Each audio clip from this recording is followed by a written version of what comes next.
Shalom, Shabbat Shalom.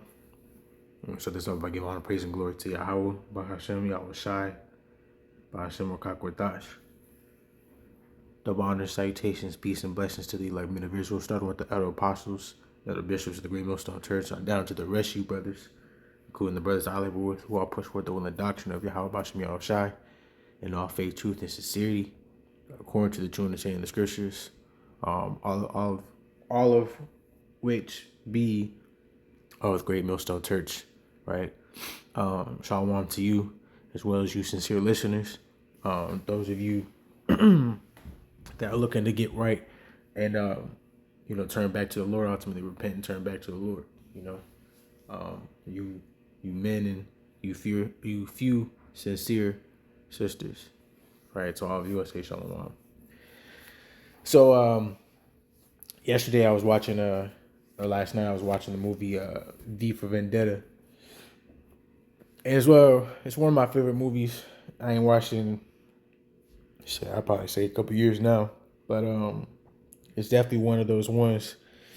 And I think I want to say, like, in the world before I came into the truth, I've seen it. It just it ain't never like really register like how it did after coming into the truth. You know what I'm saying? Having the spirit of the Lord and being able to see, things in a whole new light. But that said, watching it last night was basically kind of like a re-edition of that. Being able to see it in a whole new light, even more. Caught things that I didn't catch. The first time. Me watching it with being in the truth. As I did last night. But it basically sparked me to want to do a lesson on it, just because the movie itself, and I did some research, looked into it in regards to the making of the movie as well, right?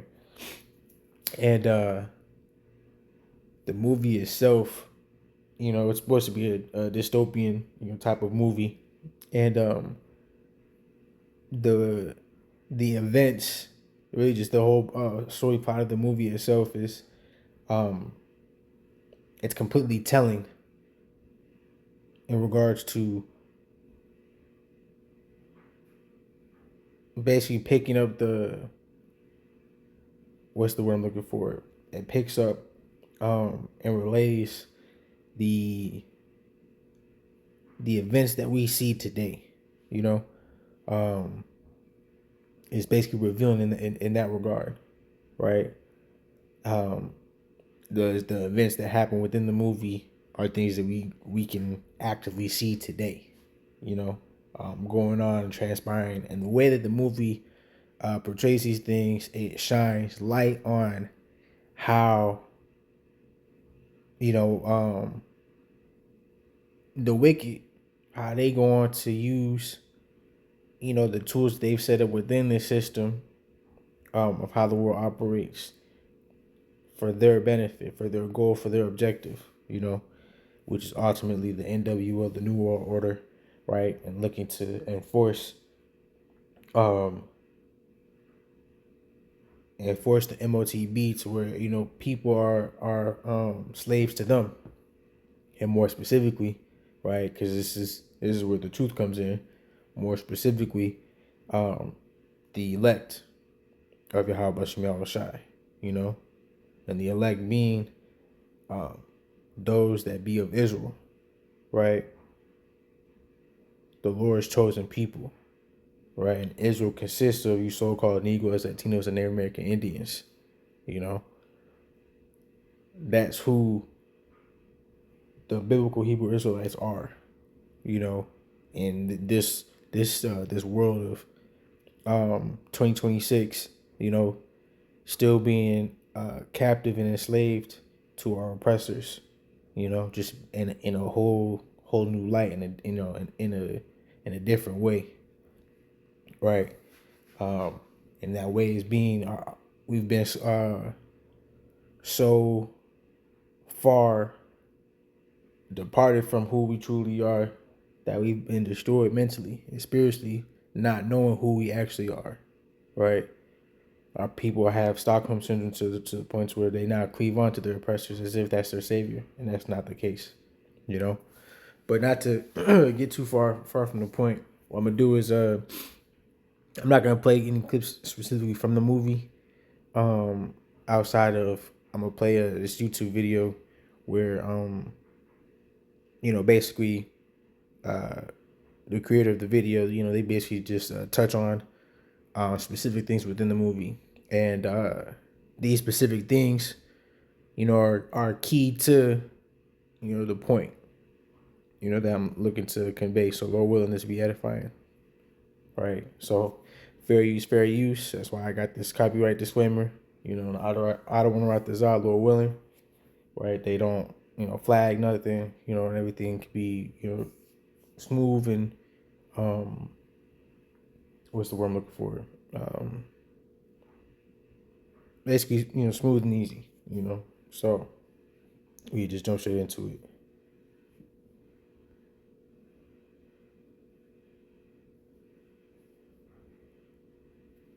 Comic book movie V for Vendetta. Please note there are major spoilers ahead. Number 10, BTN broadcast.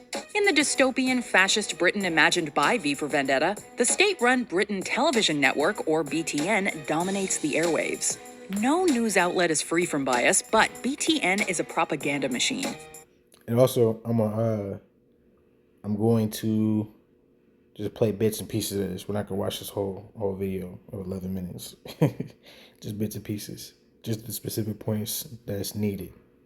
In this broadcast, the so-called voice of London, Louis Prothero, delivers a gloating critique about the United States' misfortunes. I think it's high time we let the colonies know what we really think of them. I think it's payback time for a little tea party they threw for us a few hundred years ago. He then goes on to rail against a myriad of marginalized groups. It's hard to watch, but it sets the stage for the events of the film. Immigrants, Muslims, homosexuals, terrorists. Prothero comes across like some sort of far-right conspiracy theorist on social media, but the terrifying truth is that he represents the government's values and actually has a mainstream national audience. A God-fearing Englishman, and I'm goddamn proud of it. That's quite enough of that, thank you very much. Number 9, Evie's story. Our protagonist might work for BTN, but her reaction during Prothero's broadcast... It was like those black bags erased them from the face of the earth. Number 8, the government's response to the attack. On the night that Evie... This is key. There's the information that we're going into is basically just, touching on how the government uses these specific news broadcasting companies, right, to control the narrative that they want to push to the people, and though they don't show it in this clip, right, one thing that was said within the movie by the dude that you just seen on the screen was him saying, we don't, he said, it's not our job to fabricate the news, we just broadcast it. It's the government's job, or that's the government's job. Basically saying the government is the one that creates the story that they want the newscasters to broadcast. So showing you, which it should show you, they're controlling everything. They're controlling the narrative, whether it be right or wrong, which nine times out of 10, damn near 10 times out of 10, it's all a fucking lie, right? Because they know the truth. But in order to tell a lie, you have to know the truth, right? And that's what these people do, I'm gonna play all the clips, and then I'm gonna get the scriptures, just do it like that. First meets V, the masked vigilante offers her a front row seat to his first major act of resistance, the destruction of the Old Bailey. Here comes the crescendo.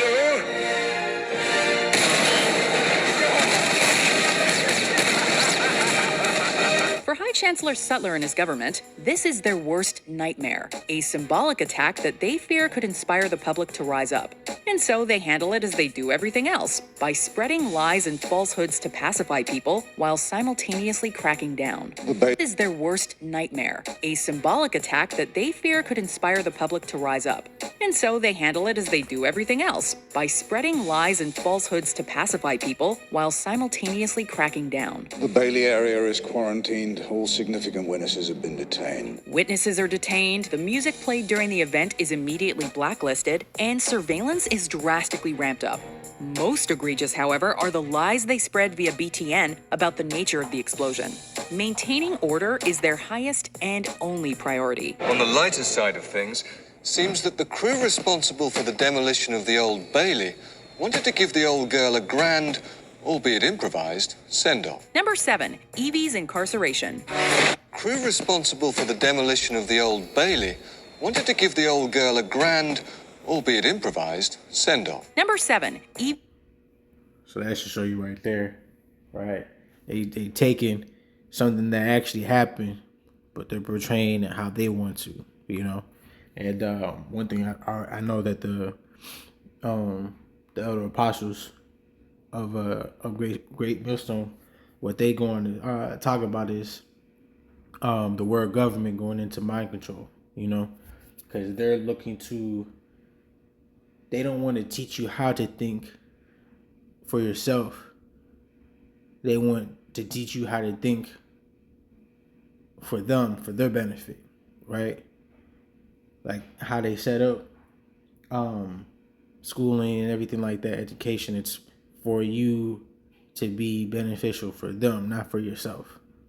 Because again, they are looking to control your mind and control you ultimately, right? The whole purpose is for them they're looking to control you. They don't want you to think outside of their box. You know, they're looking to keep you in the box, keep you enslaved. So that's key, right? Now, getting the next part. Let's see.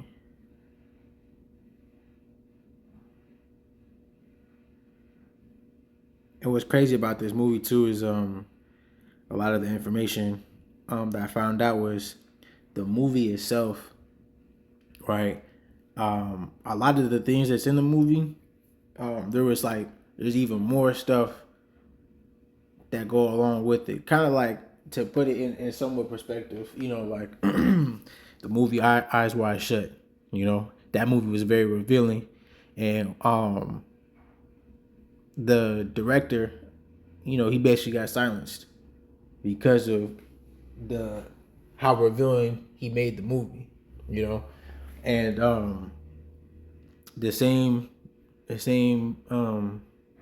Moes, you know, Flamos that made the Matrix movie, not the ones that wrote the plot, you know, the script, right? Because that was Eve, I forget her name, but those that produced the movie, right, are the same ones that produced this movie.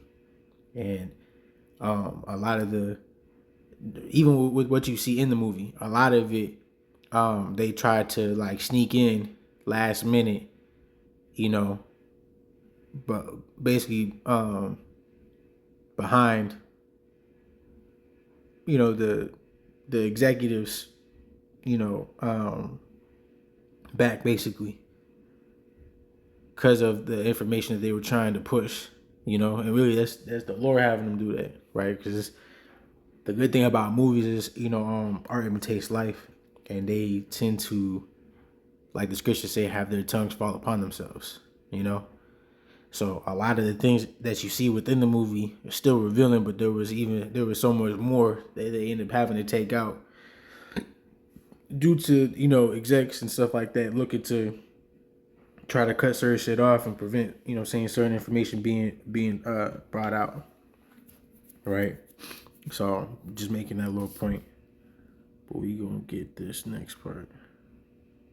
Was Mary's crisis, no one would have predicted the results of the election that year. and blamed the attacks on terrorists. Then, Sutler was a charismatic conservative politician. V recounts to Inspector Finch how Adam Sutler rose to power. He's completely single-minded and has no regard for the political process. Sutler was a charismatic conservative politician who harbored racist and extreme religious prejudices. After secretly developing biological weapons, he unleashed them on his own country and blamed the attacks on terrorists, then stepped in to restore law and order. Before the St. Mary's crisis, no one would have predicted the results of the election that year. No one. Widespread fear created a vulnerable population willing to trade freedom for security. Armed with a complete disregard for human life, Sutler was able to dismantle democracy and transform the nation. Fear became the ultimate tool of this government, and through it, our politician was ultimately appointed to the newly created position of High Chancellor. Number 4, Bishop Lilliman.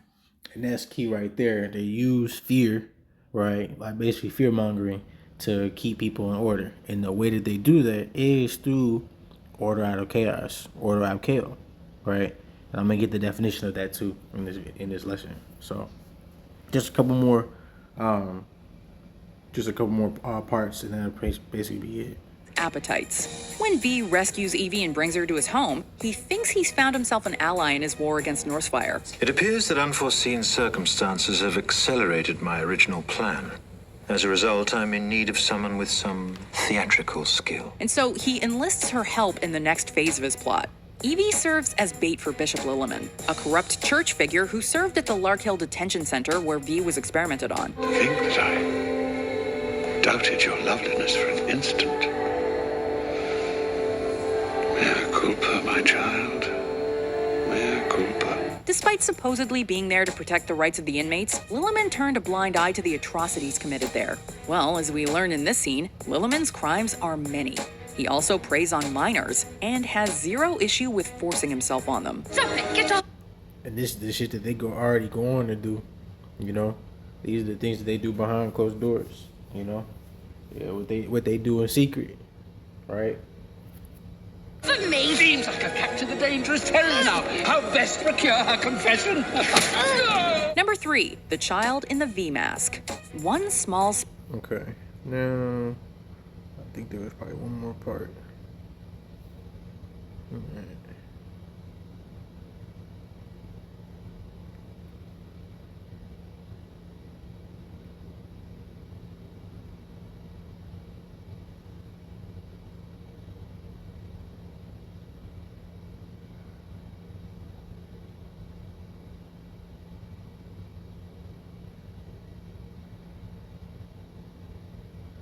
You know what? This might got some good info in it. Bring this back.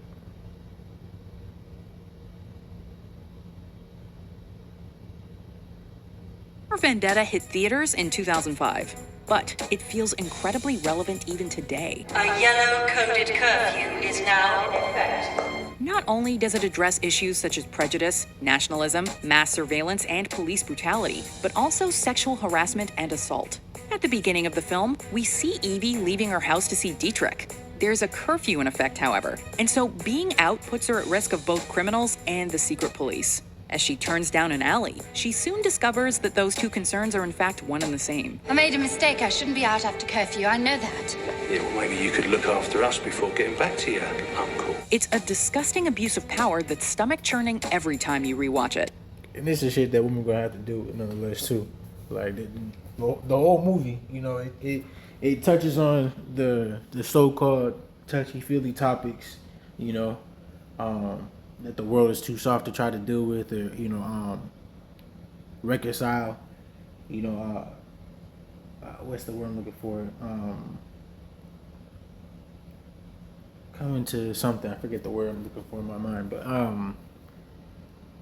like basically having to accept like this is the reality, you know, and everybody that's in a state of peace and safety, you know, they're gonna have to deal with this, you know. Shit gonna get real gross and grimy out here, right?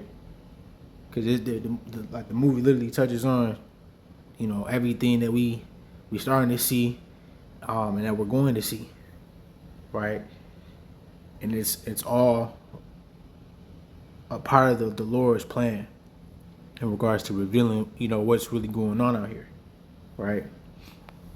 And what's really going on out here is the earth is beginning to the hands of the wicked, right? The wicked are the ones that are in rulership right now, starting with the elite banking families. They're the ones that pull these strings. The movie doesn't show, them in regards to pulling the strings, but seeing, the puppets that they are controlling in regards to pulling the further strings, saying below them, right? Because they got puppets in play to take the seat, saying in the spotlight of being the quote unquote, powers that be, right? That are in the decision making seat, if you will. Really, the elite banking families, they're the ones that are controlling the narrative, right? They're the ones that are actually pulling the strings because they're the ones that control the money. The central banking families, right? The Rothschilds, the Rockefellers, the DuPonts, a slew of different other names, right?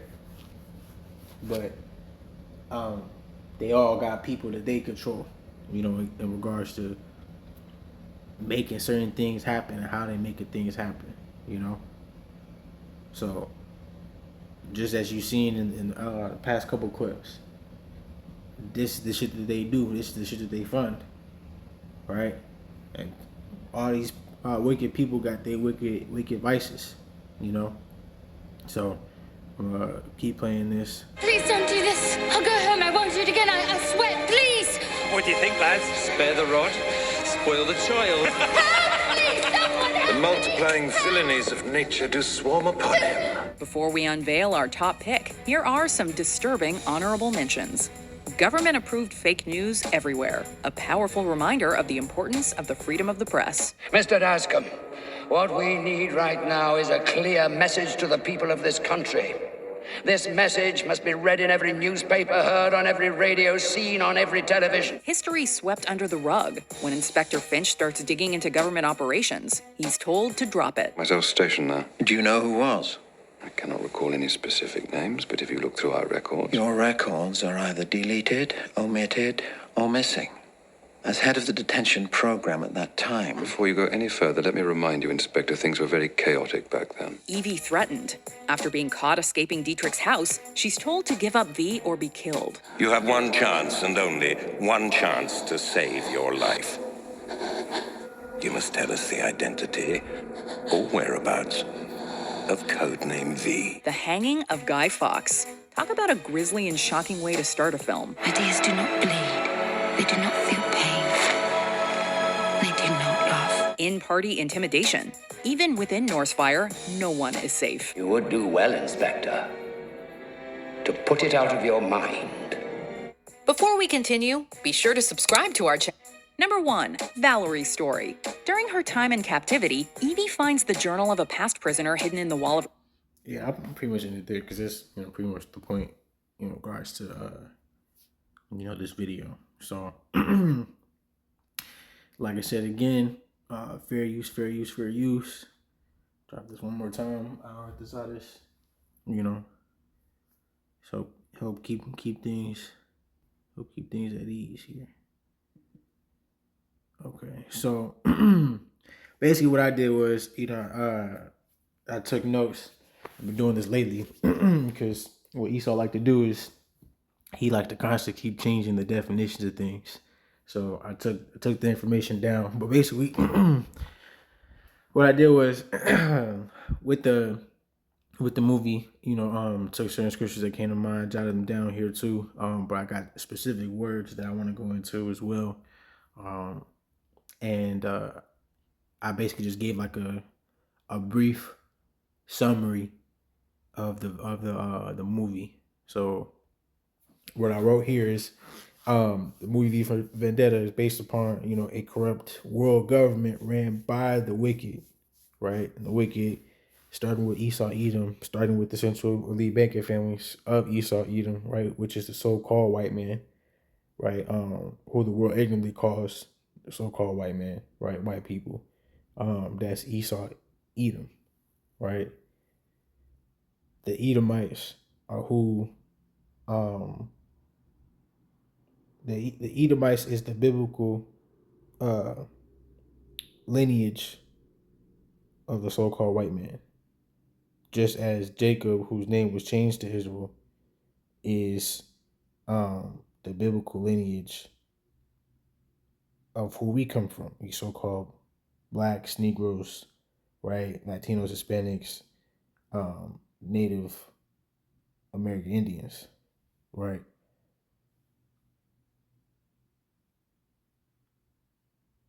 Those are the biblical lineages, because the Lord said there is no end of a people. And when you read the Bible and you pay attention to certain events or characteristics that be of these two households, these two different lineages, these two different manner of people, one fits one just as one fits the other, right? So simply as it says in Job 9 verse 24, the earth is beginning into the hands of the wicked, right? When you look at who's running the earth right now, when you look at a race of people who's running the earth, right? It's Esau Edom, the so-called white man. It's the so-called white man who is Esau Edom, right? Now, continuing reading, right?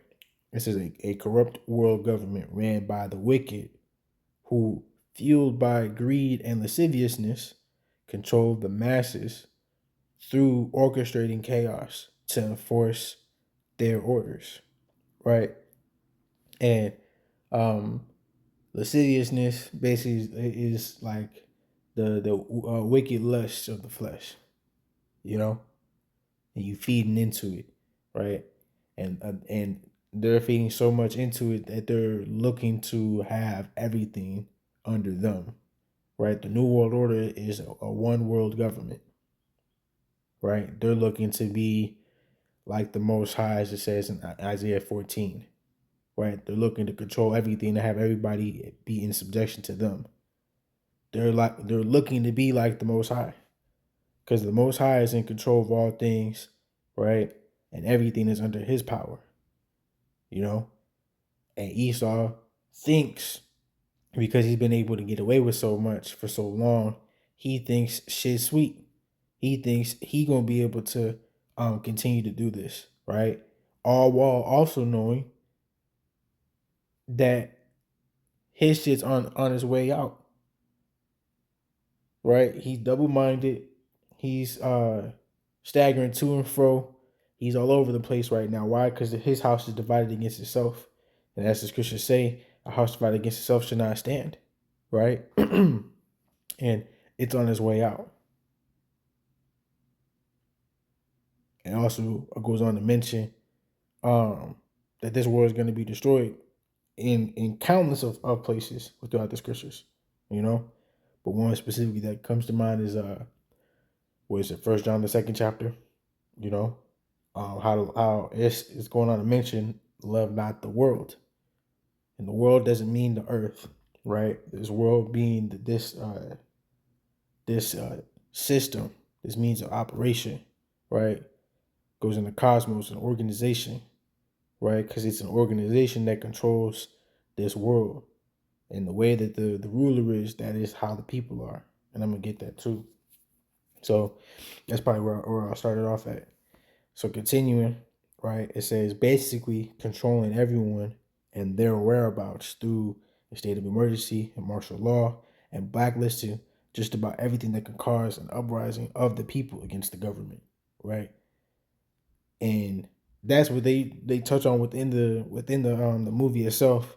But we know that Esau, Edom, the wicked, they're looking to implement the MOTB, the RFID chip, right?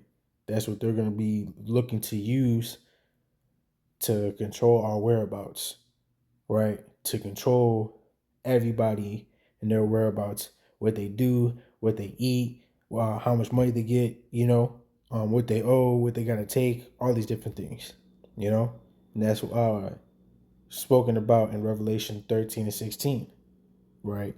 He causes all, both small and great, rich and poor, free and bond, right, to receive that mark, right, in their right hand or in their forehead.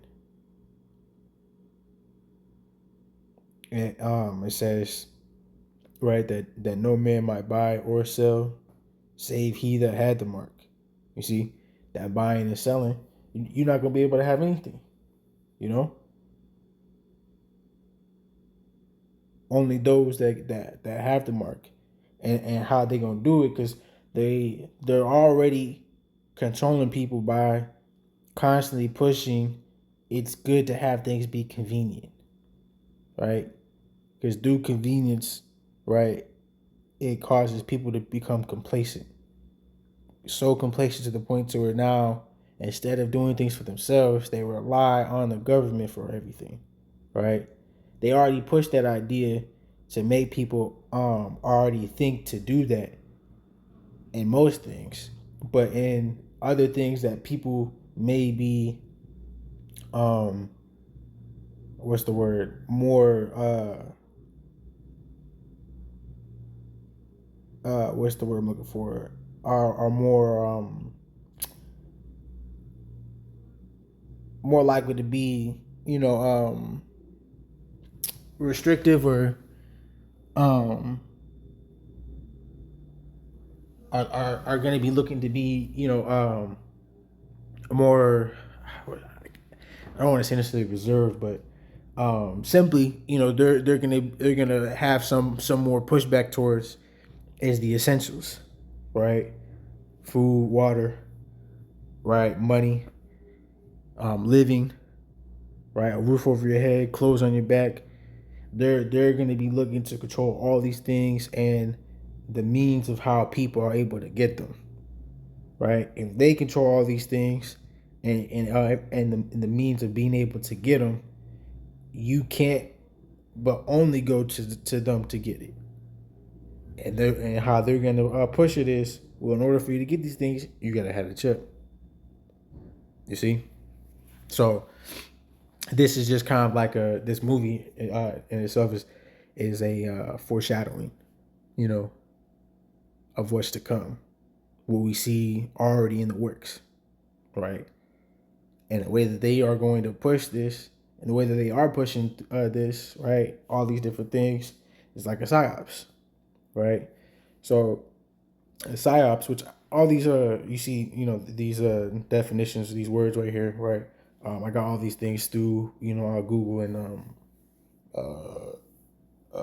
the etymology online, right? So I'm gonna show it too.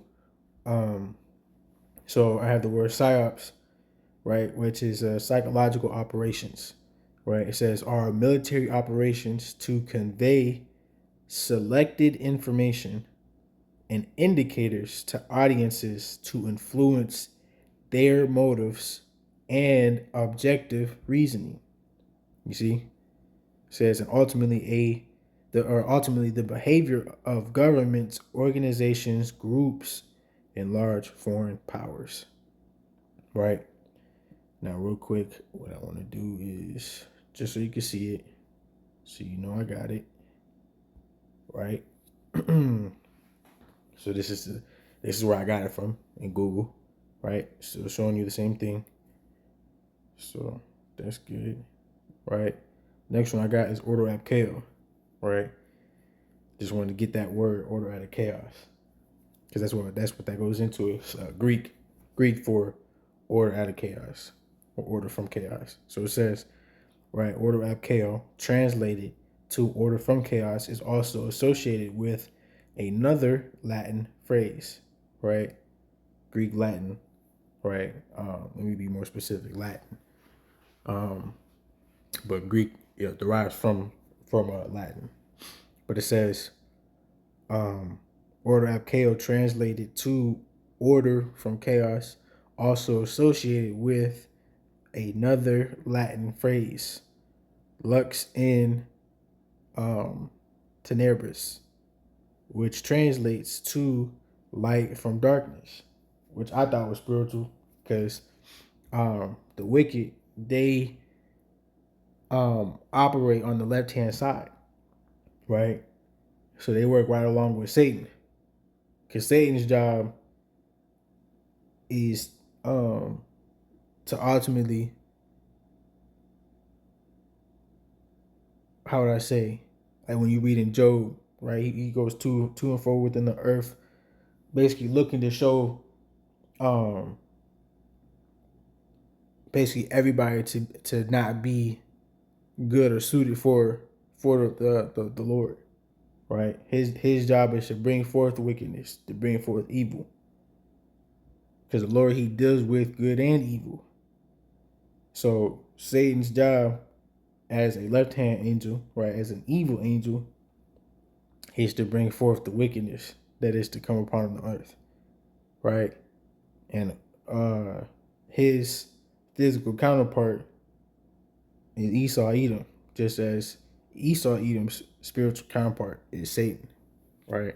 They work together to bring forth wickedness. So when reading that definition, right, made me think of, right, this is where I got it from, as you can see right here, right, on the Masonic motto, or motto, the Masonic motto, right? That's where I got that from. But it shows at the top, right, Order of Chaos is out of chaos, order, right? Order out of chaos. So first thing that came to mind was a description that talks about even Satan was transformed to an angel of light, though he be completely working with the darkness, you know? So the light that they're pushing isn't a righteous light, it's wicked light, if you will, you know? Ultimately, it's really just darkness. So I just thought that was spiritual, that being a part of, that definition. And then the last one I had was Vendetta, right? And I have two parts, right? What I got from Google as well as what I got from Etymon Online, right? The etymology of the word Vendetta, right? So real quick, just so you can see. So this definition of Vendetta, it says a blood feud in which the family of a murdered person seeks vengeance on the murderer or the murderer's family, right? And this is spirit because this blood feud, right, is a family matter, You go back into to Genesis, right? I believe it's the 27th chapter. Let me see real quick.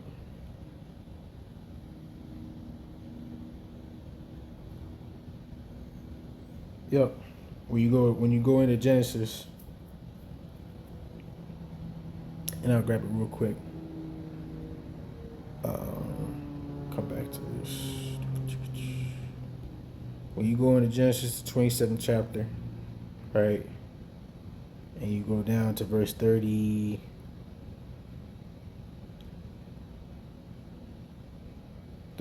Basically, what's happening here is, right, Esau gave up his birthright to Jacob, right? He sold his birthright. He sold his birthright to Jacob for some fucking carnal shit, because he was carnal, right? He wasn't spiritual. He didn't really care about his birthright, and it showed through his actions. So he sold his birthright, and also the Lord had it happen to where his blessing was given as the firstborn. The firstborn blessing was given to Jacob, versus Esau. Right? So I'm gonna read through as it says right here in Genesis 27, verse 39. It says, and Isaac, his father, answered and said unto him, behold, right? And this is, let me give it a little more context.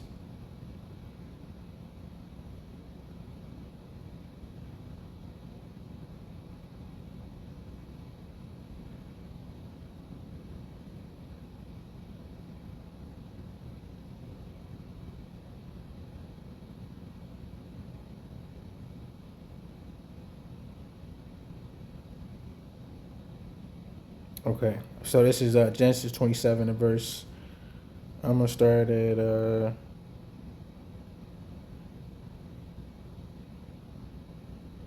gonna start at 33. Just read through.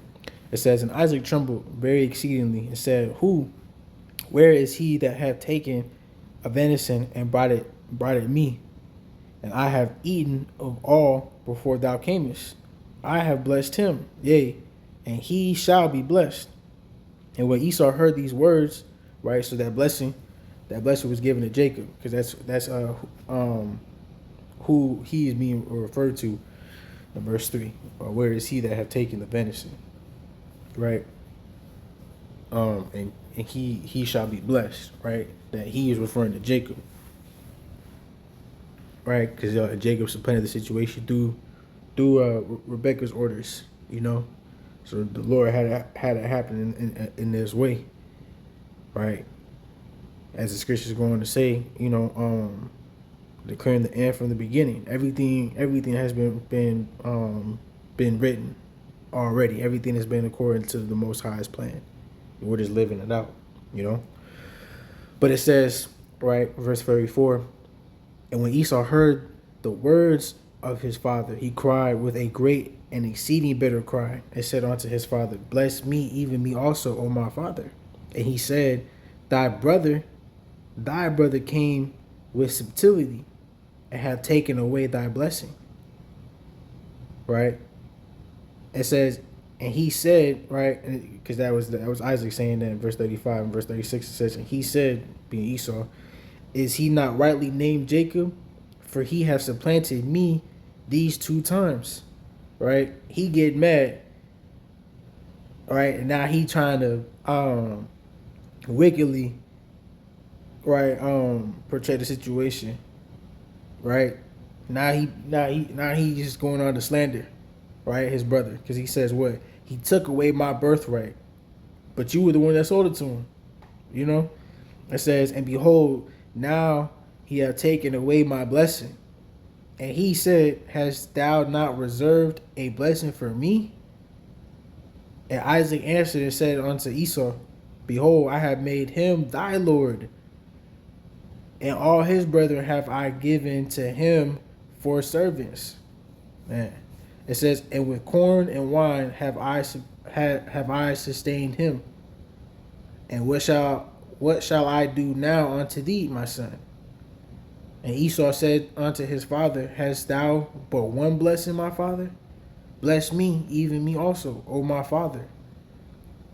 And Esau lifted up his voice and wept. So his ass now basically crying, you know. So like, just made me think about the song "Cry Me a River," you know. That shit don't mean shit, all right? Crocodile tears. But it says what?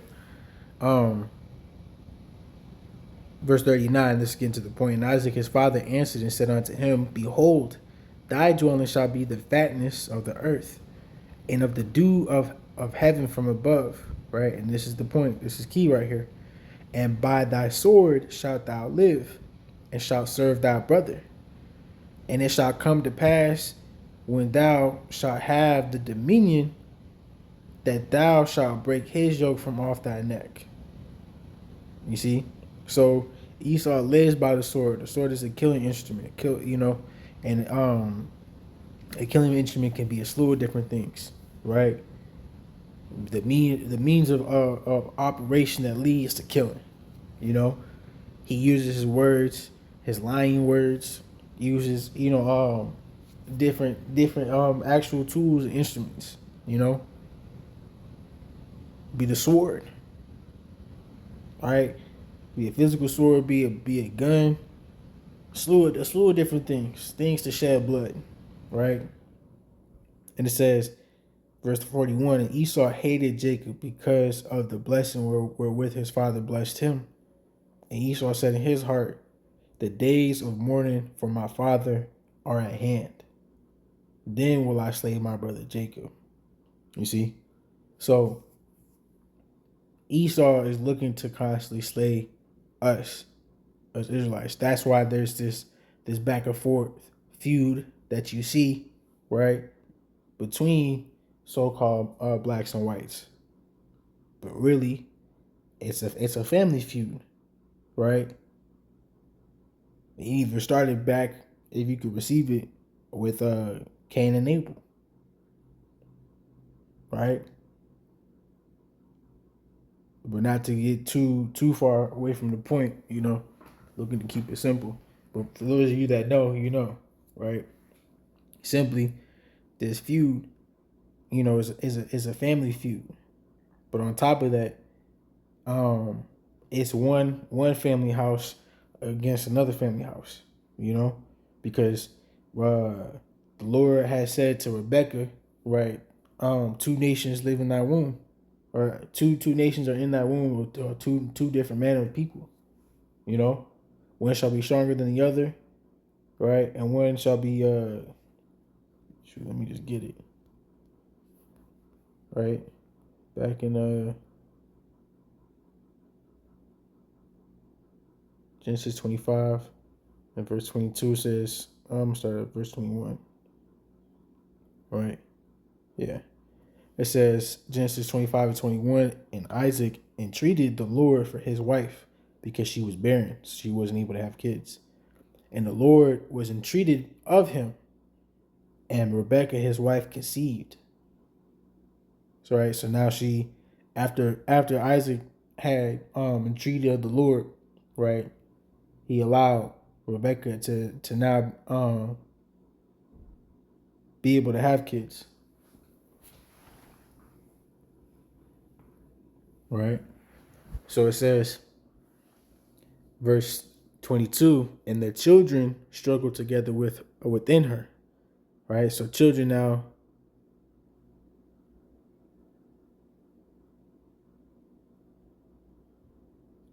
show, right, that it's like it, children shows there's more than one. That word being children versus child, right?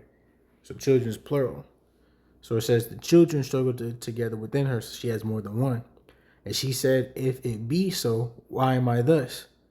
And she went to inquire of the Lord. And the Lord said unto her, two nations are in thy womb, and two manner of people shall be separated from thy bowels. You see? So this is two nations. Nation goes into races, right? So two different races of people are in her womb. Two manner of people shall be separated from thy bowels, right? So they're separated, being not together, right? Being a distinct difference between the two.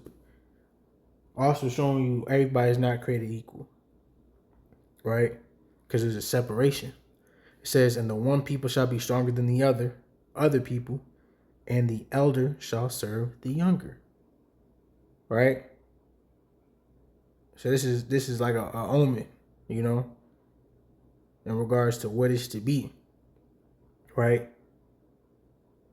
You read in 2nd Esdras 6 and 9, Esau is the end of the world, Jacob is the beginning of it that followeth. Right? The elder was Esau, and the one that came out after him was Jacob. So the Esau, Edom, is going to have to serve Jacob. Right? That's why you see this world coming to an end right now. This system, this means of operations coming to an end. Right? So that takes me to get my next verse. This is Sirach 10. And a Salakia to be, a little lengthy, a little long, but, again, Lord willing, to be edifying. So this is Sirach 10, and I'm going to start at the top. right? But the point is in verse 8, it says, a wise judge will instruct his people, and the government of a prudent man is well ordered, right? It says, as the judge of the people is himself, so are his officers. And what manner of man the ruler of the city is, such are all they that dwell therein, right? And that's why you have all these people that are written to die and written to be destroyed, because they cleave onto the ruler of this place, the system of this place. That are gonna give in. You know, a lot of our people are gonna give into taking the chip, taking the MOTB. You know, but the elect of the Lord, they're going to be the ones that are going to push back. They're going to be the ones to go up against this, you know? Right? It says, an unwise king destroyeth his people. Right? And that's what you see happening within this world. Right? They look to control the narrative, and that could be by a slew of different means, you know? One of those things is through them, controlling the news, right? But them creating chaos to push their orders, to push the narrative, you know, and that could be through, creating a so-called, plague, sickness, if you will, right?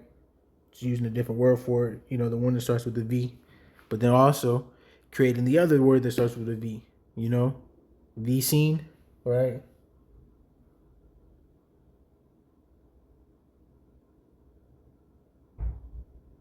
Creating the jump shot, right? Whatever the case may be.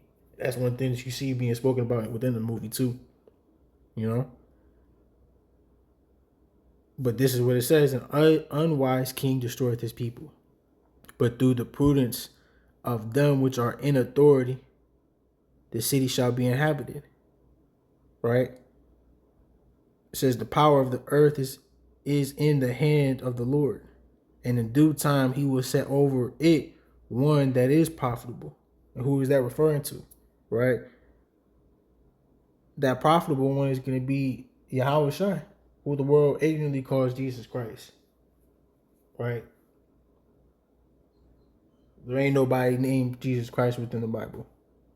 That's a made up word that they created and put in place of what the true name is, which is Yahweh Shai. Right? According to the holy tongue being the Hebrew tongue, the Ibariyat, the Lashon Kodash, right? But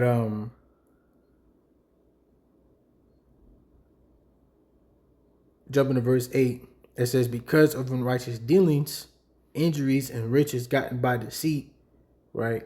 Which all of those things are things that are done through this unwise king, right? This unwise king is Esau Edom. Again, the one that is wicked. But it says, the kingdom is translated from one people to another, right? And that's, again, 2nd Esdras 6 and 9, right? Esau is the end of the world, and Jacob is the beginning of it that followeth, right? The beginning of it that followeth. So that's that translation, And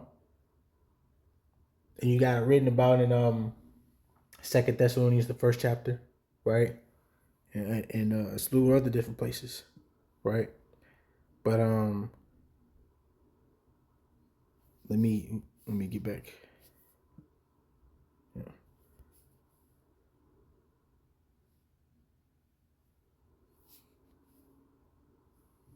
Let me get this one again.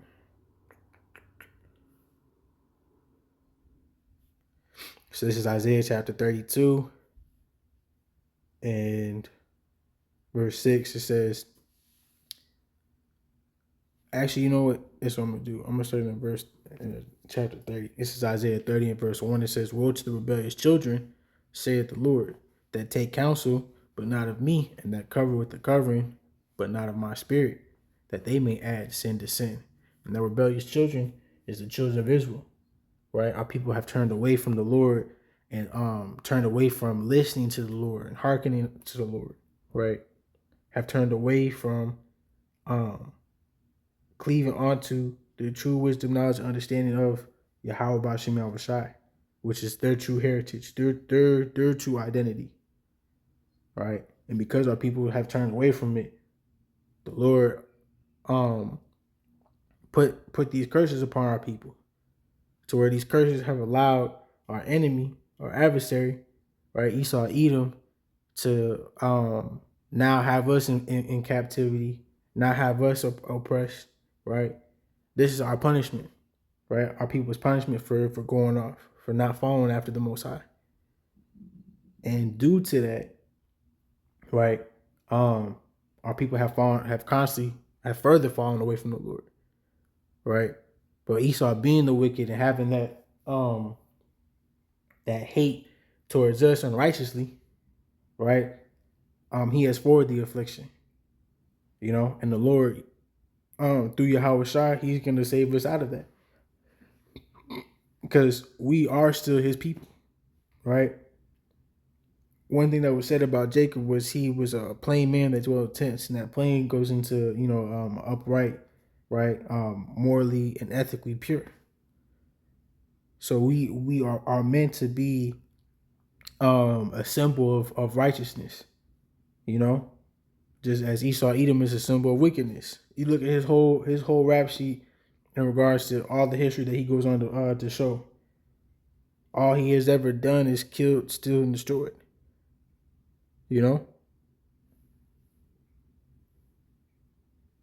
So this is why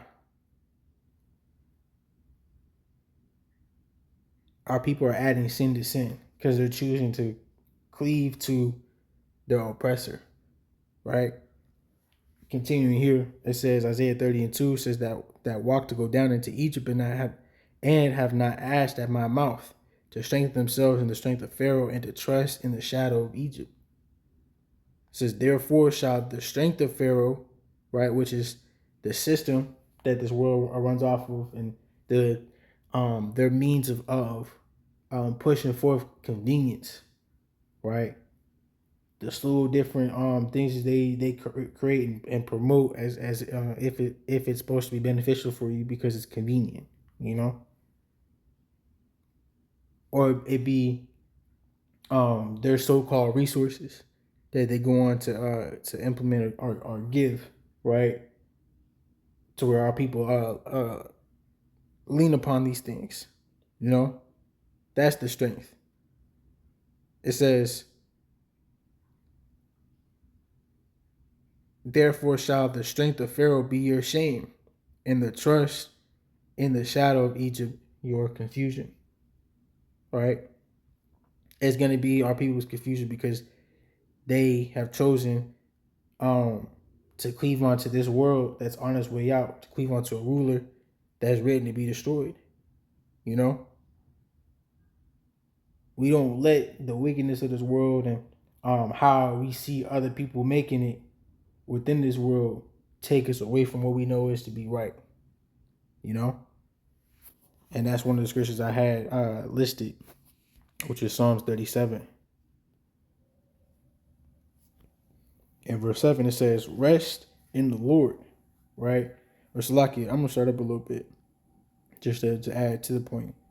Psalms 37 and verse 3 says, trust in the Lord, right? Yahweh Bashim Yahushai, and do good. It says, so shalt thou dwell in the land, and verily thou shalt be fed. You see? When you trust in the Lord, you gonna be good. You gonna be what's the word I'm looking for? You're gonna be satisfied, right? It says, delight thyself also in the Lord, he shall give thee the desires of thine heart, right? When you have your mind on the Lord and you are delighted in the Lord, right, meaning the things of the Lord is what pleases you, right? You're actively looking to serve Him and follow after Him, right? You're looking to uphold the things that be of Him, right? Your desires are going to be completely aligned with the Most High, so then He's going to give them to you. It says, "Commit thy ways unto the Lord; trust also in Him, and He shall bring it to pass." You see, He's not a man that He shall lie. So that's what the Lord is going forth to show to His elect. You know, those that truly trust in the Most High, they're set up. They taken care of. They well taken care of. It says, "And He shall bring forth thy righteousness as the light, and thy judgment as the noonday." It says, "Rest in the Lord and wait patiently for Him." Right? That's the point. "Fret not thyself because of him who prospereth in his way." Right? Because of the man who bringeth wicked devices to pass. So you don't let Esau, Edom, who through his wicked devices and is prospering, take you away from doing what's right. You know? You got to compromise yourself in this world in order to get up. You know? This world pushes you to be greedy. You know, to go over and beyond. Ultimately, it requires you taking so much of your time and yourself, right, that can take you away from the Lord. That's why the Lord says, that's why the Lord has it said, Salakia, to use the world but not abuse it. You know? Yahweh Shai even said it. "I pray not to take them out of the world, but to keep them from the evil." Why? Because we have to use the world. You know? We hate this world, but we gotta use it. Right? And we use it for our purpose. For which is to do the will of our Father, just as Yahweh Shai did. Right? So it says, "Cease from anger and forsake wrath. Fret not thyself in any wise to do evil. For evildoers shall be cut off." You see? So we not going to do evil just like how this man does evil. But you got a lot of our people that do that because they go on to cleave, right? They put their trust in Pharaoh, in the shadow of Egypt. Right? Versus the Most High. And when you do that, you add sin to sin. Right? Why? Because you're now idolizing and serving somebody else other than the Most High. You don't want to have any other guys but the Most High. Right? We worship the Yahweh by Hashem Yahweh Shai. Them and them alone.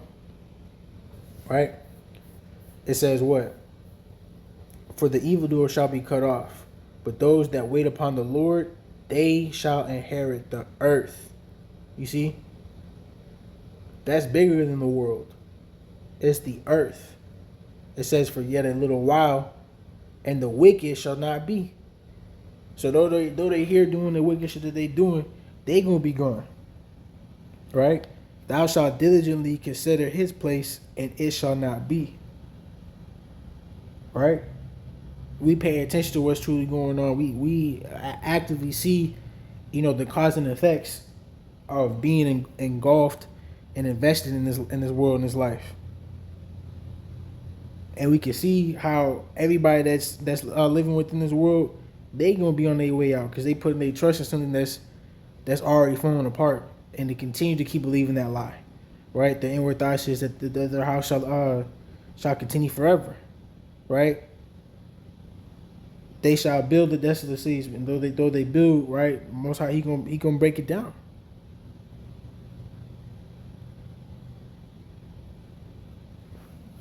So it says, right, "But the meek shall inherit the earth, and shall delight themselves in the abundance of peace." Right? That's our salvation. That's the salvation of the innumerable multitude, the elect, right, the 144,000. It says, "The wicked plotteth against the just, and gnash upon him with his teeth." You see? That's what they're doing with us. That's why they constantly keep pushing these things. Right? They're looking to stop us because we're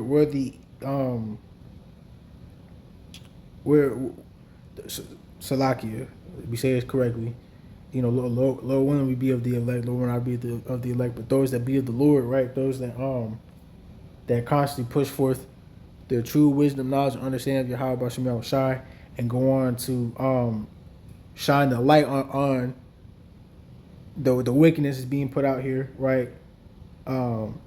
Those that diffuse the witchcraft, that Esau Edom pushes forth, right? Those are the elite on the right hand side. So, like you hear brother say, it's the elite against the elect. So continuing, it says what?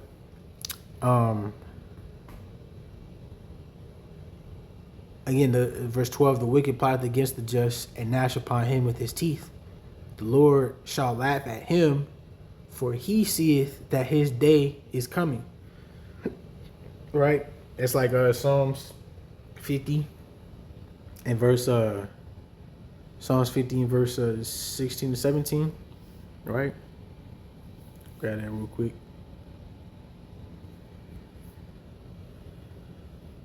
It says what? No, Salakia. Verse 21. That's what I'm thinking of. Psalms 15, verse 21. It says, these things hast thou done, and I kept silence.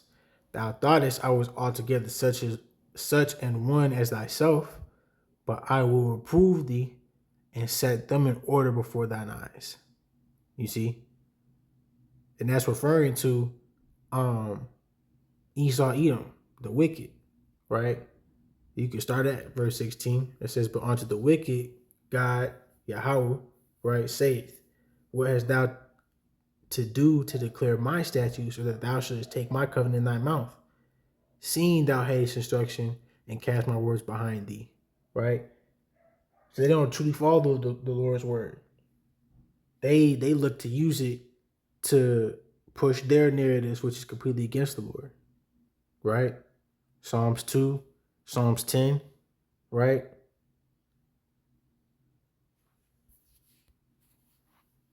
Grab it real quick. Psalms 2, it says, why do the heathen rage and the people imagine a vain thing? The kings of the earth set themselves, and the rulers take counsel together against the Lord, you see, and against his anointed. So that's the Most High and Yahweh Shai, and those that also be of Yahweh Shem Yahweh Shai, right? Saying, let us break their bands asunder and cast away their cords from us. It says, he that sitteth in the heavens shall laugh. Again, that's what it said in Psalm 37, right? The Lord shall have them in derision. You see? Let me get that real quick in here. See what that word derision going to.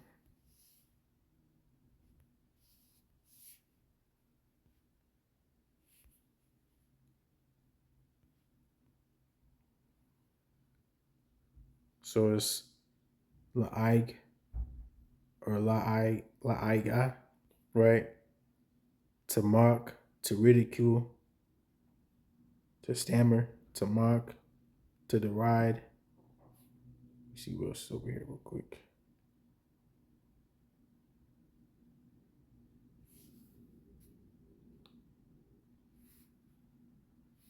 See what that word is. Derision. The act of ridiculing or laughing at someone or something. An object of derision or scorn. The act of treating with disdain.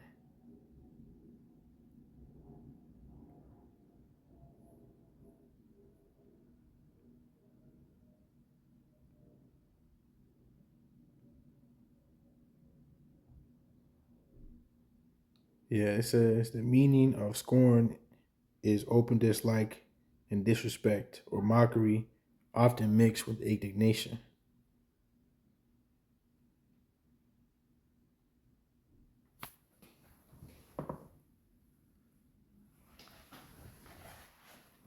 Just like, give me 1 second here.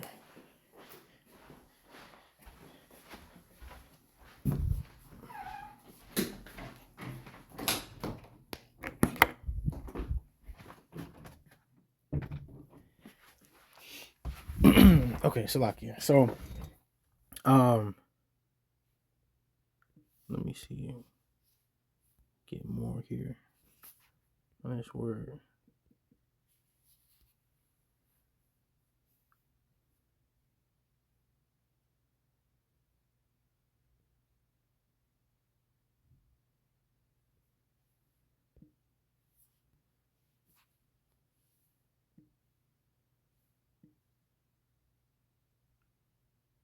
Okay.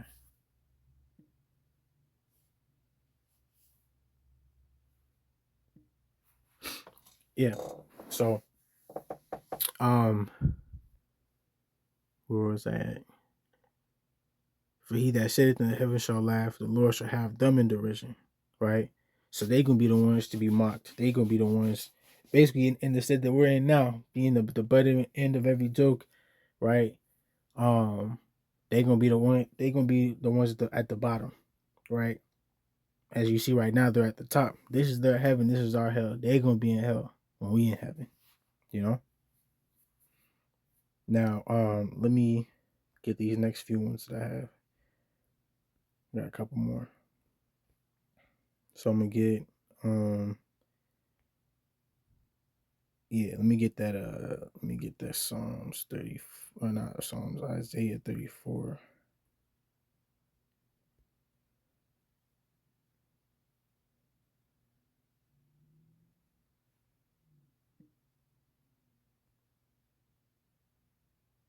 Yeah. Cause again, before I get this, let me jump back to that 37. That Psalm 37 real quick. Cause I don't know if I finished that. Where was I at?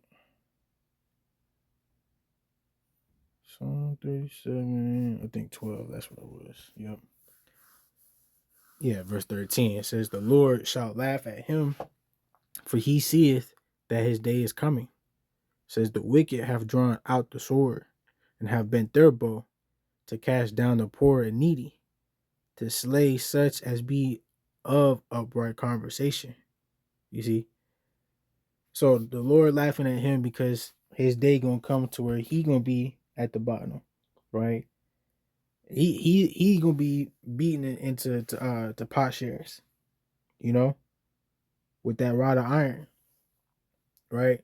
There is no equality. Esau, Edom, he gonna be slain, right? He gonna be killed for what he's done, right? He that killed with the sword must be killed with the sword. He that leadeth into captivity shall go into captivity. So Esau, Edom, he gonna be enslaved, and he ultimately gonna be eradicated, you know. But it says again, right? The wicked have drawn out the sword and have bent their bow, right? Who does that sound like? Again, that Genesis 27, going into the blessing that was given to Esau, right? He gonna live by the sword. So he draws out the sword, has bent their bow to cast down the poor and needy, to slay such as be of an upright conversation. This is the upright conversation, or we talking about the Lord, trusting the Lord, putting your faith in the Lord, because he's the one that brings salvation. He's the one that brings forth righteousness, right? And that's also done through his holy people, right? Those that be of righteousness, those that put their trust in the Most High. You know, it says, their sword shall enter into their own heart, and their bows shall be broken. You see, it says, and or a little that a righteous man, so like a little that a righteous man hath is better than the riches of many wicked. You see, that's why we put our trust in the Lord. We are no longer looking to be rebellious. That's why we don't put our invest ourselves within this world. Because again, this world pushes for you to be greedy. This world pushes for you to follow the lust of the flesh. You know, and as it says, grab it real quick. In First John, the second chapter, right? In verse 15, love not the world, not the things that are in the world. If any man love the world, the love of the Father is not in him. For all that is in the world, the lust of the flesh, and the lust of the eyes, and the pride of life. You see, that's what this world pushes.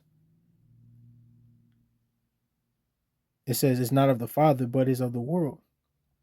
And the world passeth away, and the lust thereof. But he that doeth the will of God, of Yahweh Bashem Yahushua, abideth forever. You see? So that's the contrast, right? We're looking to do of the Lord. We not looking to do anything outside of what the Most High wants us to do, you know, in the timely fashion that He does. Because again, there's a season and time for everything, right? Right now, we allowing the Lord to avenge us, you know, through avenge us for the wickedness that this man does, because that's what He gonna do, you know. The Lord, He has us currently right now fishers, but those fishers are gonna be turned hunters, you know. So during this time, we continue to do as the Lord has asked us to do, right? Bring forth our people back to the Lord. Cry aloud, spare not, lift up our voice like a trumpet. Show our people their transgressions, right? To what purpose? Show our people where they went wrong, what the hell they did, where the hell they went off, right? The sins that they have committed, so that way they can now repent, turn back to the Lord, right? Make amends, you know, and make themselves right, you know. The other one that comes to mind is Isaiah 55, right? In verse 6, seek ye the Lord while he may be found. Call ye upon him while he is near. Let the wicked forsake his way, right? And the righteous man, in the unrighteous man, his thoughts, right? And this is the wicked and the unrighteous of our people. And let him return unto the Lord, and he will have mercy upon him, the Lord, right? Yahweh Bashem Yahushua. And to our God, for he will abundantly pardon. You see? So the Lord, though, for those of our people that are going to look to make amends, the Lord, He gonna pardon your sins. That's what we cleave unto the Lord. We don't cleave unto our own thoughts. That's what this world teaches. That's what this world pushes. Because that's what the ruler of this place does. You know?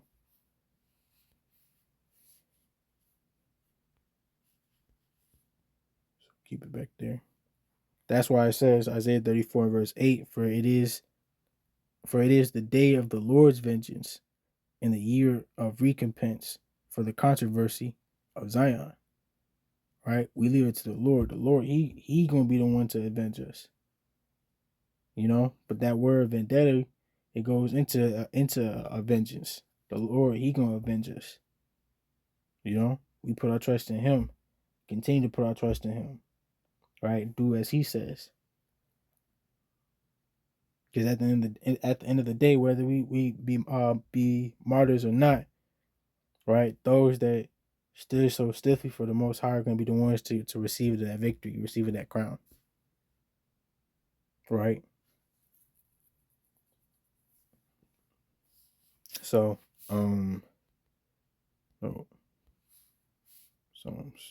37, making sure I'm got through what I needed to. Let me see.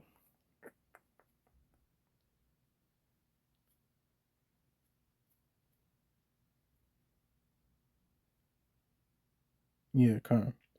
This is a little that the righteous, verse 16, a little that a righteous man hath is better than the riches of many wicked.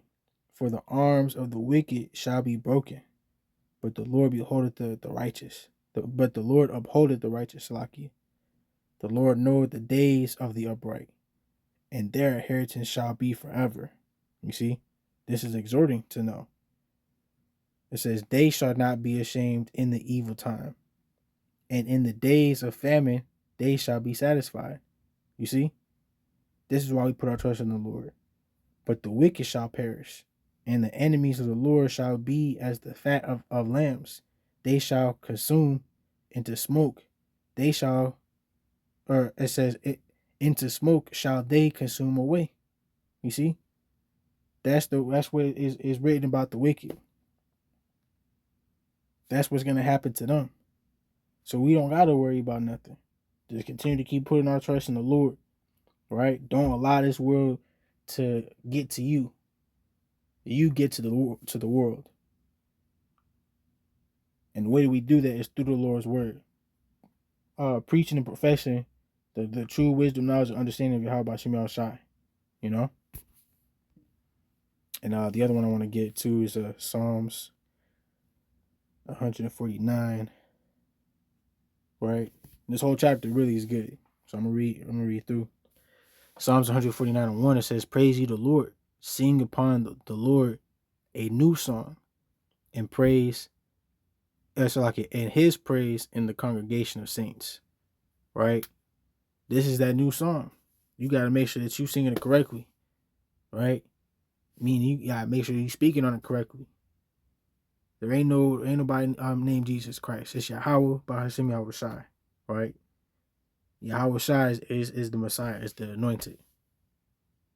You know? And through him, right, is gonna be the destruction of this world and the bringing forth of the world to come. Right? A world completely endued with righteousness.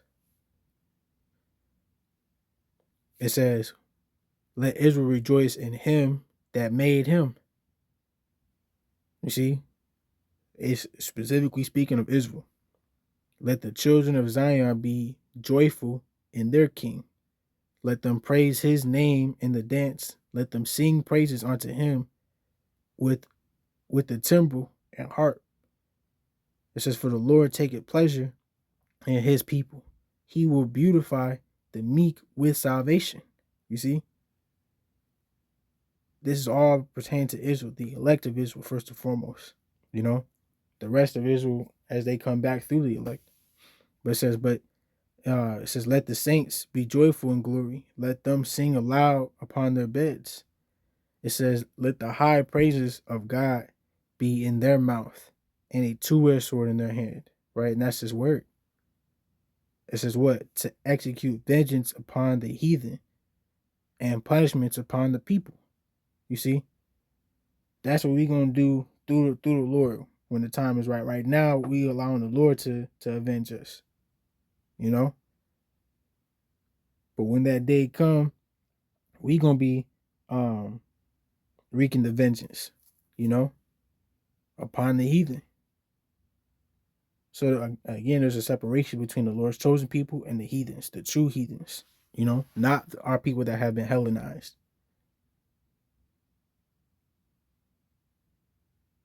Those that be natural born heathens,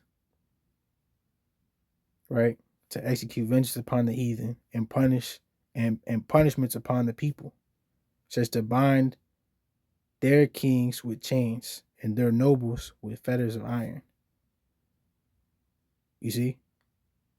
What does that sound like? That's captivity. To bind their kings with chains and their nobles with fetters of iron.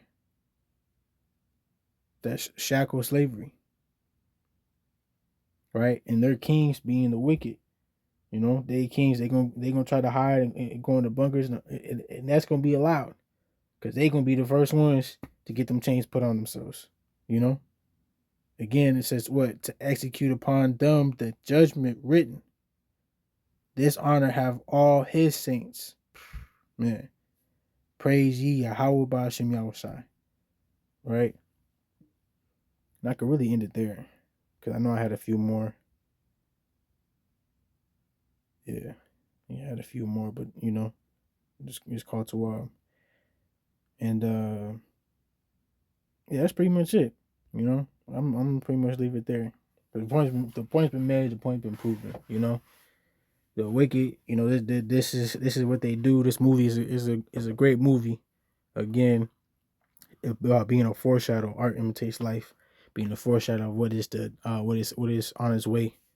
Right, what we're slowly and surely starting to see. Shit, even things that we have seen. You know,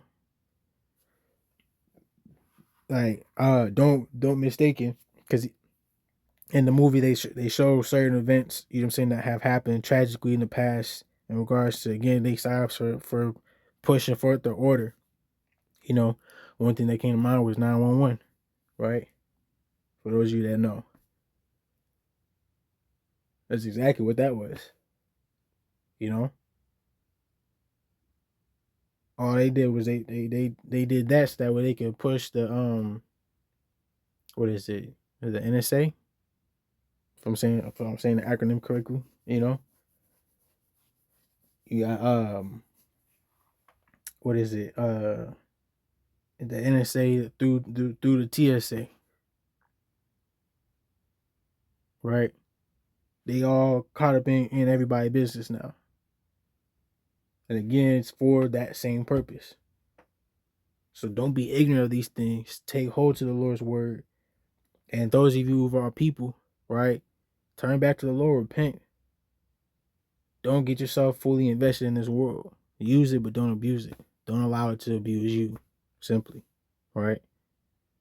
Because we aren't to serve anybody else but the Most High and His only begotten Son, Yahweh Bashim Yahushai. And that's the point.